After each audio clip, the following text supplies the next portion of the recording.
تاریخ زبان اردو. آج کا ہمارا ٹاپک ہے تاریخ زبان اردو. اردو کی ہسٹری جانیں گے ہم. تو لکھیے اردو عربی زبان کا لفظ ہے جس کے معنی ہیں فوج یا لشکر کے. اردو ترکی زبان سے لیا گیا ہے. آگے ہے ہندوستان میں پہلے بہت ساری تہذیب کلچر تھے. اس میں سب سے آخر میں اور سب سے اہم سبھیتا تہذیب یا کلچر جو مانی جاتی ہے وہ ہے سندھو سبھیتا اور یہ آریہ تھے. آریہ اور اناریہ ان دونوں کے بیچ جنگ ہوئی اور اس میں آریہ جیتے, اسی لیے آریوں کو ہی سب سے اعلیٰ مانا جاتا ہے. آریوں کا مطلب ہی ہوتا ہے سب سے اعلیٰ ہونا. جب سندھو سبھیتا کا پتن ہوا یا وہ اپنے اختتام پر پہنچی تبھی ہندوستان میں آریوں کا آگمن آغاز ہوا, اور یہ بات مقدمہ تاریخ زبان اردو میں لکھی ہوئی ہے. اور مقدمہ تاریخ زبان اردو 1948 میں مسعود حسین خان نے لکھی ہے. یہ اس کے مصنف ہیں اور یہ کتاب دہلی سے شائع ہوئی. اردو کی تاریخ شروع ہوتی ہے 1500 قبل مسیح سے, اور اسے نام دیا گیا ہند آریائی زبان کا یا ہند آریائی دور کا.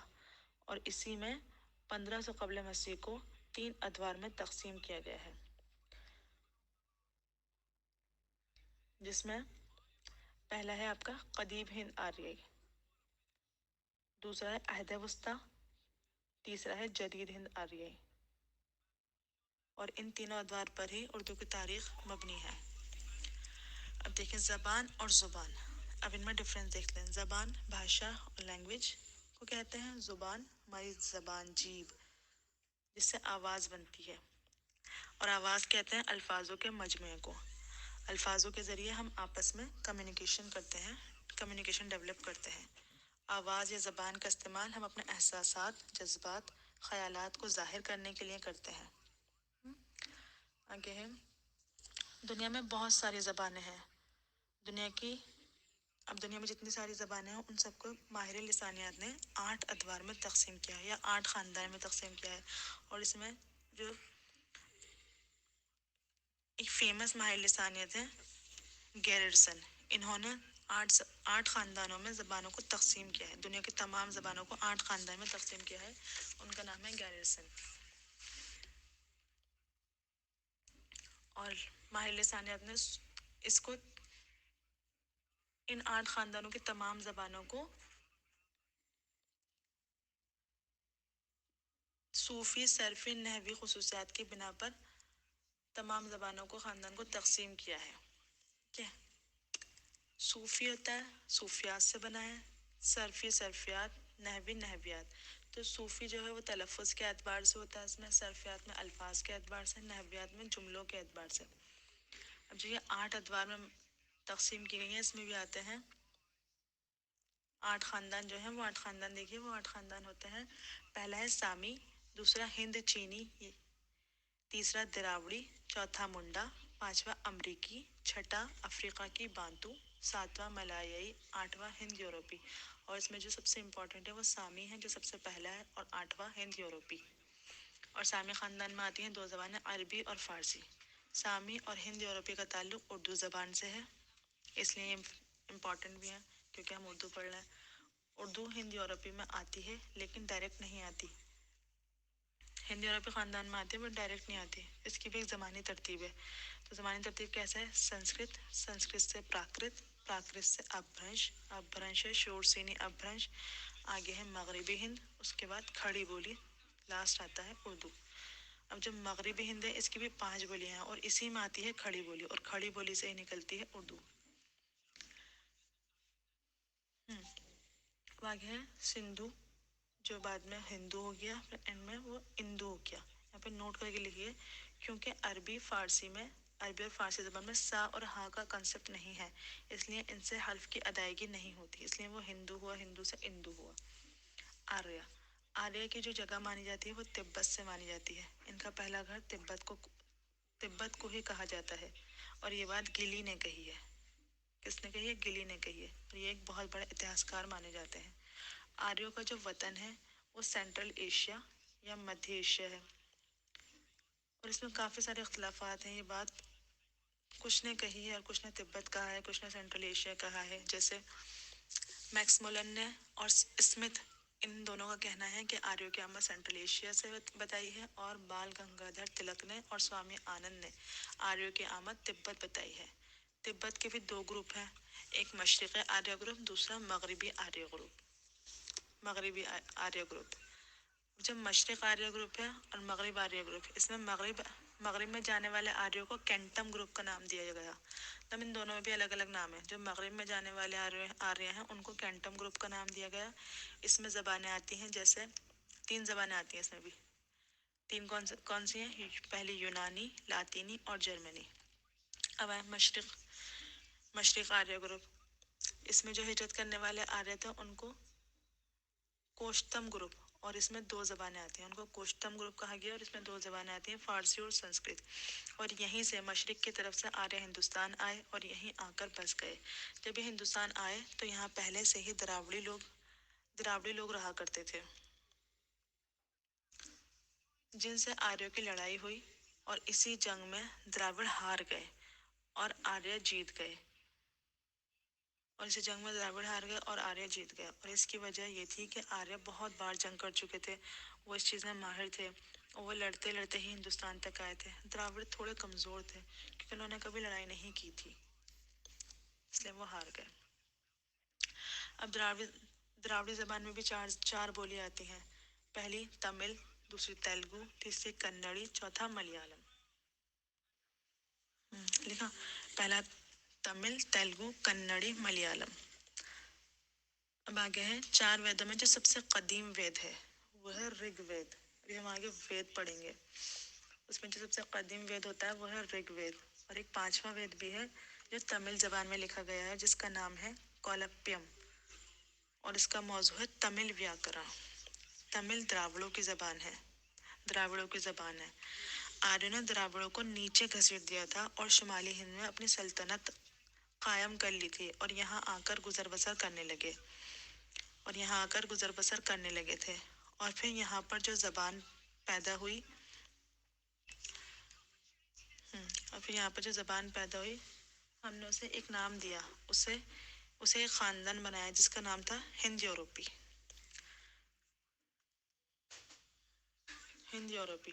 گیرلسن نے ہند یوروپی کے نام سے لوگوں کو تعارف کرایا۔ اس کا تعارف گیرلسن نے کرایا ہند یوروپی کے نام سے، جو ہم پڑھ رہے ہیں 8واں خاندان جو ہے، جو سب سے بڑا ہے، اسی میں آتی ہے اردو، کھڑی بولی سے نکلی ہے۔ وہ بعد میں چل کر ہند آریہ خاندان ہو گیا۔ وہ کیوں ہوا؟ جب ہندوستان کے لوگ اور آریہ لوگ ملے تو ایک نئی چیز ایجاد میں آئی، جسے ہم لوگ کہنے لگے ایرانی خاندان، کیونکہ ہمارے ادب پر ایران کا بہت اثر پڑا ہے، اسی لیے اسے ایرانی خاندان کہنے لگے۔ جیسے انڈو ایران، یعنی ہندوستان اور ایران کی ایک نئی تہذیب شروع ہوئی، اور یہی ایرانی خاندان آگے چل کر بنا ہند آریائی خاندان، کیونکہ یہاں جو ایرانی تھے ان کو ختم کر کے آریوں نے قبضہ کر لیا، اور یہ پوری طریقے سے بن گیا ہند آریائی خاندان۔ اور اس طرح ہند آریائی خاندان کی جو بات ہوئی وہ شروع ہوئی 1500 قبل مسیح سے، جس کا ذکر مقدمہ تاریخ زبان اردو میں مسعود حسین خان نے کیا ہے۔ ہند آریائی دور یا ہند آریائی خاندان، اس کو 3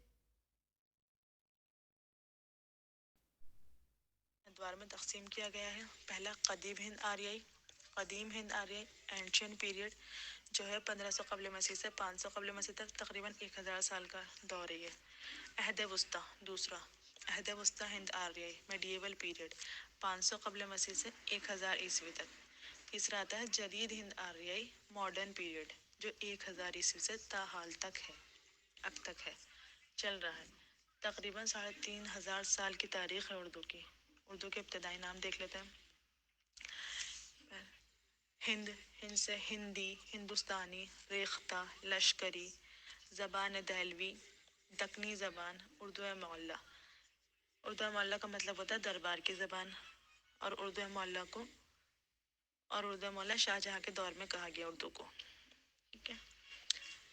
اردو کو کھچڑی زبان بھی کہا گیا، اصلاحی زبان بھی کہا گیا، اور اصلاحی زبان کس نے کہا ہے؟ ناصف نے کہا ہے۔ کھچڑی زبان اس لیے کہا گیا کیونکہ یہ 3 زبانوں سے مل کر بنی، اس میں 3 زبانیں ملی جلی ہوئی، جیسے عربی، فارسی اور ہندی، اس لیے اسے کھچڑی زبان کہا گیا۔ آتے ہیں قدیم ہند آریائی پر۔ پہلا